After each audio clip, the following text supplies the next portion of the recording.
അത് പിന്നെ പിന്നെ ബെനഡിക്റ്റ് ക്രോച്ച് എന്ന ഒരു വിദേശ പിന്നെ യൂറോപ്യൻ ചിന്തകൻ്റെ വാക്കുകളാണ്. കവികളെപ്പറ്റി പറഞ്ഞ സത്യം പറയുന്ന നുണയന്മാരാണ് കവികൾ എന്ന് അദ്ദേഹം പറഞ്ഞു. അത് ഞാൻ കടം വാങ്ങിയിട്ടാണ് ആ പുസ്തകത്തിന് അങ്ങനെ പേരിട്ടത്. കാരണം കാർട്ടൂണിസ്റ്റുകൾ അവർ പറയുന്ന സത്യം നമുക്ക് നുണയായിട്ട് തോന്നും, പക്ഷെ അവർ പറയുന്നത് സത്യമാണ്.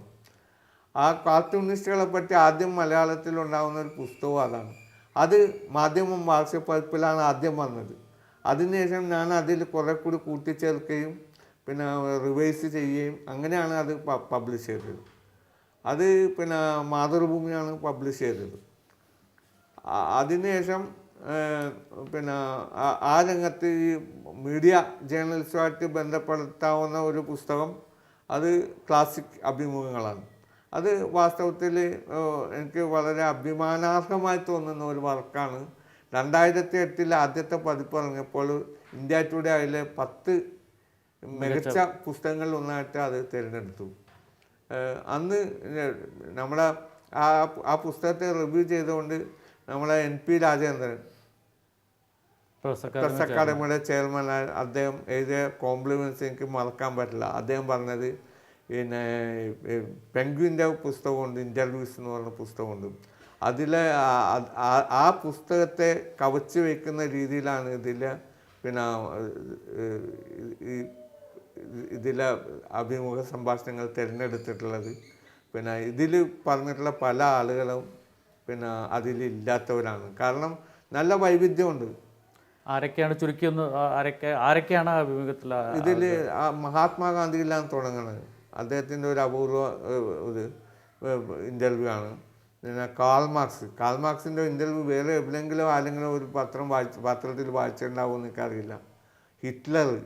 ഹിറ്റ്ലറെ പറ്റി ഒരുപാട് പുസ്തകങ്ങൾ എഴുതിയിട്ടുണ്ട്. ഹിറ്റ്ലർക്ക് എന്ത് പറയാനുണ്ട്, മുസോളിനിക്ക് എന്ത് പറയാനുണ്ട്, അതും കൂടി നമ്മൾ അറിയണമല്ലോ. സ്റ്റാലിൻ എന്ത് പറയാനുണ്ട്, അവരുടെയൊക്കെ ഇൻ്റർവ്യൂ ഉണ്ട് ഇതിൽ. പിന്നെ സാഹിത്യകാരന്മാരുണ്ട്, മാർക്കേസ് ഉണ്ട്, പിന്നെ സാർത്രുണ്ട്, പിന്നെ അങ്ങനെ ഹെമിംഗ്വേ ഉണ്ട്, അങ്ങനെ എഴുത്തുകാരുണ്ട്. വളരെ അപൂർവമായിട്ടുള്ള ഒരു പിന്നെ സ്റ്റീഫൻ ഹോക്കിംഗ് ഉണ്ട്. അങ്ങനെ 25 ആളുകൾ. നല്ല ഒരു സെലക്ഷനാണ്, മോശം അല്ല എന്നുള്ള അഭിപ്രായമാണ് പൊതുവുള്ളത്. പിന്നെ സംഗീതത്തെ പറ്റി ഒരു 3-4 പുസ്തകങ്ങൾ ഞാൻ ഇറക്കി. ബാബുരാജിൻ്റെ ഒരു ആന്തോളജി പബ്ലിഷ് ചെയ്ത് അതിൽ വാസ്തവത്തിൽ ബാബുരാജ് എന്ന സംഗീത സംവിധായകനെ വീണ്ടെടുത്ത ഒരു പുസ്തകമാണ് അത്.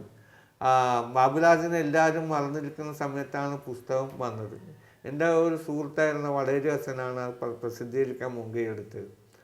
അദ്ദേഹം ഇത് പ്രസിദ്ധീകരിച്ചപ്പോൾ MT വാസുദേവൻ നായർ, NP മുഹമ്മദ് തുടങ്ങിയ ആളുകളെല്ലാം അതിൽ എഴുതിയിരുന്നു. അതിനുശേഷമാണ് ബാബുരാജ് ഫൗണ്ടേഷൻ ഉണ്ടാകുന്നത്, ബാബുരാജ് അവാർഡുകൾ ഉണ്ടാകുന്നത്. പിന്നെ ബാബുരാജിനെ ചുറ്റിപ്പറ്റിയുള്ള എല്ലാ സംഗതികളും, ബാബുരാജ് നൈറ്റുകൾ ഉണ്ടാകുന്നത് എല്ലാം ഈ പുസ്തകത്തിന് ശേഷമാണ്.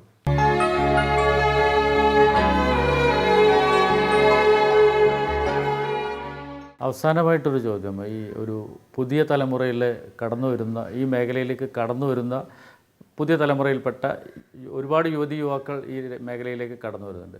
അവർക്ക് നൽകാനുള്ള ഒരു പ്രധാന ഉപദേശമായിട്ട് എന്താണ്? ഉപദേശം എന്ന് ഞാൻ പറയുന്നില്ല, പക്ഷേ ഈ വളരെ താല്പര്യപൂർവ്വം പെൺകുട്ടികളും ആൺകുട്ടികളും ഒക്കെ വരുന്നുണ്ട്.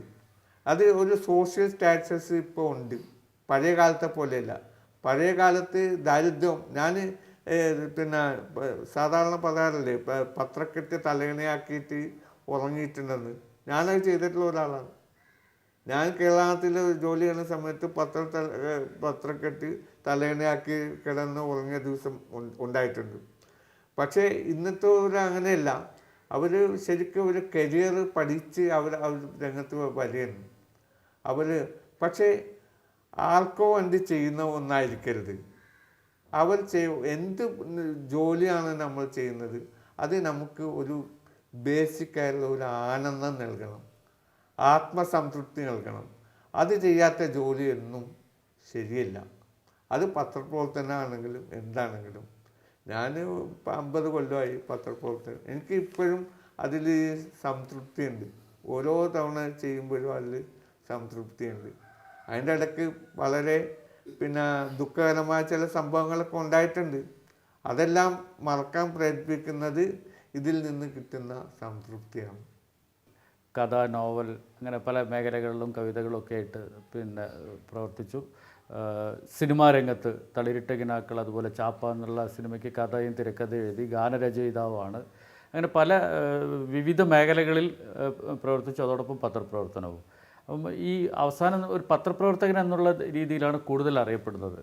അത് മറ്റ് മേഖലകളിൽ കൂടുതൽ അറിയപ്പെടാതെ എന്നല്ല, ആ മേഖലകളിലേക്കാൾ കൂടുതൽ പത്രപ്രവർത്തകനായതിൽ അഭിമാനമാണോ, അല്ലെങ്കിൽ അതിൽ മറ്റു മേഖലകൾ ഇപ്പോൾ സിനിമാ രംഗത്തൊന്നും മുകളിലേക്ക് പോകാത്തതിൽ നിരാശ അങ്ങനെ എന്തെങ്കിലും ഉണ്ടോ?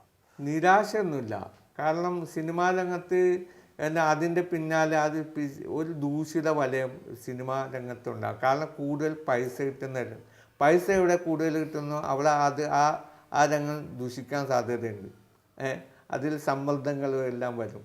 അപ്പോൾ ഞാൻ വളരെ കുറഞ്ഞ സിനിമയിൽ വർക്കല്ല, കുറഞ്ഞ നാടകം എഴുതിയിട്ടുള്ളൂ, കുറഞ്ഞ പാട്ടുകൾ എഴുതിയിട്ടുള്ളൂ, കുറച്ച് കഥകൾ എഴുതിയിട്ടുള്ളൂ.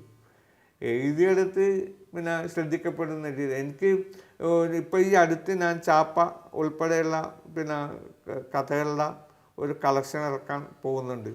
അതിനു വേണ്ടി ഞാൻ എൻ്റെ പഴയ കഥകളൊക്കെ നോക്കിയപ്പോൾ തന്നെ കുറേയൊക്കെ നഷ്ടപ്പെട്ടു പോയി. പിന്നെ ഇപ്പോൾ നോക്കുമ്പോൾ വളരെ കുറച്ച് കഥകൾ കഥ എഴുതിയിട്ടില്ല ഞാൻ 10-50 കൊല്ലത്തിനകം. ഏറ്റവും അടുത്ത് ആണ് ഞാൻ മാധ്യമ രംഗവുമായി ബന്ധപ്പെട്ട ഒരു കഥ എഴുതുന്നത്. അത് 2012 ഡിസംബറിൽ സമകാലിക മലയാളത്തിൽ വന്ന പൊട്ട് എന്ന് പറയുന്ന കഥയാണ്. അത് NS മാധവൻ്റെ തിരുത്ത് എന്ന കഥ പോലെ തന്നെ പ്രധാനപ്പെട്ട ഒന്നാണ് അത് എന്ന് ഞാൻ വിശ്വസിക്കുന്നു. അത് പിന്നെ അതിൽ മാധ്യമരംഗത്ത് നടക്കുന്ന ചില കാര്യങ്ങളെപ്പറ്റി ഞാൻ അത് എഴുതിയിട്ടുണ്ട്. ഇപ്പോഴും എനിക്ക് ഒരു എഴുത്തുകാരനാണ് ആഗ്രഹം. കൊച്ചിയെക്കുറിച്ചുള്ള ചില പ്രൊജക്റ്റുകളൊക്കെ എൻ്റെ മനസ്സിലുണ്ട്. എഴുതി പൂർത്തിയാക്കാനുള്ള ചില പുസ്തകങ്ങളുണ്ട്, അതിൻ്റെ സ്കീമുകളുണ്ട്. അതാണ് ഇപ്പോൾ എന്നോട് മുന്നോട്ട് നയിക്കുന്നത്. ഒരു സാംസ്കാരിക പത്രപ്രവർത്തകൻ എന്നുള്ള നിലയിൽ അറിയപ്പെടാൻ ആഗ്രഹിക്കുകയും ആ മേഖലയിൽ ശക്തമായി മാറുകയും ചെയ്ത, ഒരു അറിയപ്പെടുന്ന സാംസ്കാരിക പത്രപ്രവർത്തകനായി മാറുകയും ചെയ്ത ജമാൽ കെയുടെ ഈ അനുഭവങ്ങൾ പങ്കുവച്ചതിൽ വളരെയേറെ നന്ദി. നമസ്കാരം. Thank you.